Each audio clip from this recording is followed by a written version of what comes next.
Once upon a time, there was a young boy named Jake. He lived in a small town where most people didn't think big. They went to school, worked hard, and lived simple lives. But Jake wasn't like everyone else. He had a dream. He wanted to be the fastest runner in the country.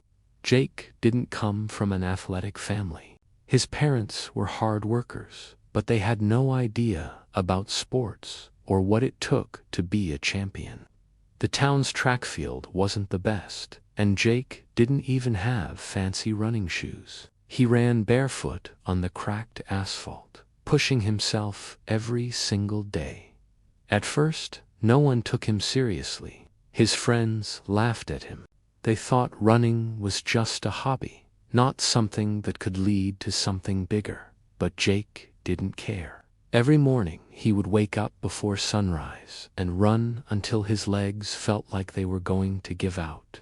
Every evening after school, he'd do the same. He knew that if he wanted to be the fastest, he had to train like no one else. One day, there was a local track competition. It wasn't a big event, but for Jake, it was everything. He showed up with the same old shoes, and the other runners had the best gear. As the race began, everyone took off at lightning speed, leaving Jake far behind. But Jake wasn't about to give up. He pushed himself harder, ignoring the burning in his legs, and slowly, inch by inch, he started catching up.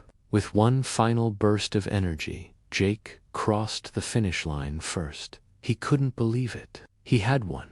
And it wasn't just because of the race, but because of all the days he had put in, working when no one was watching. The crowd was shocked. They couldn't believe this kid with no fancy shoes and no expensive training had beaten the best runners. Jake wasn't the fastest from the start, but his consistency, grit, and belief in himself had taken him all the way. That day, Jake learned something that would stick with him for the rest of his life. Success isn't about being the best from the beginning. It's about working harder than anyone else when no one's watching. Moral of the story, it's not about what you have. It's about what you're willing to do to achieve your dreams.